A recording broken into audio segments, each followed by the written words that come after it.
I want to thank President Obama for his courage and his leadership. I cannot emphasize enough just what an importantly decisive turning point was exercised 7-8 months ago when he pushed these recovery and reinvestment dollars through. We can all debate on how quickly it is happening, how much more needs to be done, but what is undebatable, what is a fact, we're all entitled to our own opinion, we're not entitled to our own facts. The fact of the matter is our economy is doing much better now than it was 8 months ago, and it's going to be doing even better another 8 months from now if we continue to work together to measure performance, to measure outputs, to make sure that we create or save as many jobs in Maryland as we possibly can. And some of the most important leadership that's being demonstrated throughout our state in the face of this recession is demonstrated by the leaders standing behind me who are leaders of their family, they're leaders on the work sites, and they're the people that actually make our economy go through their hard work, through their sweat, through their talents. And that's what this Recovery and Reinvestment Act has always been about. Since the first day that President Obama started working on it, got this big investment accomplished and through Congress in just the first 28 days in office, it has always been about saving jobs and getting our economy back on its feet and working again. I want to thank Steve Whitecotton, the Vice President of Pierce Flanagan, who's with us today. Terrific company.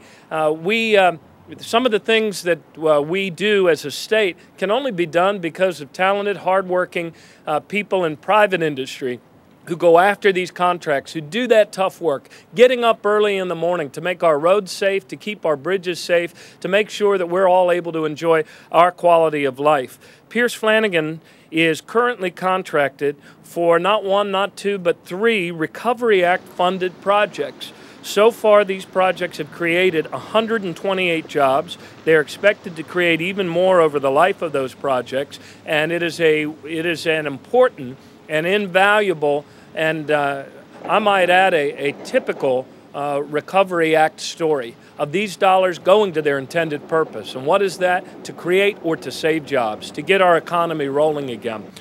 To those of us who knew and loved Pierce Flanagan, this is a fitting tribute to his memory as his son, P4, continues on with this great company. And this company has always been about creating a stronger future for the people of our state. In Maryland, the Recovery and Reinvestment Act has helped us to create or save more than 14,000 jobs. More than 14,000 direct jobs or indirect jobs or induced jobs. That's why we make the investments, like the investments that were part of the Recovery and Reinvestment Act. Investing in infrastructure, investing in education, investing in healthcare, investing in a stronger, cleaner, greener economy. How do we know that the Recovery and Reinvestment Act is working? Well, we know because of the men and women of Pierce Flanagan standing with us today. We know because of the more than 1,800 educators and teachers in our state whose jobs were saved by Recovery and Reinvestment Act dollars. We've seen the horror stories of 27,000 teachers standing in unemployment lines in California.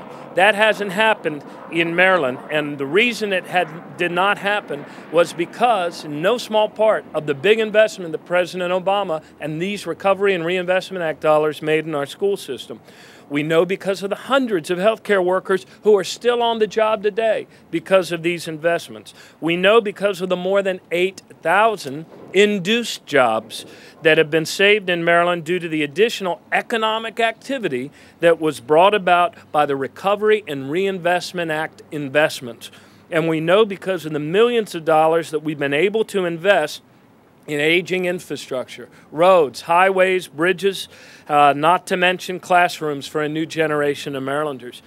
Through Stage Stat, we routinely and relentlessly meet with key agency officials. We collect and analyze benchmark data in order to change tactics and strategy when necessary to achieve our goals and to do so as quickly as we can so that the people of Maryland start seeing the sunshine at the end of this recessionary storm ahead of other states in the Union.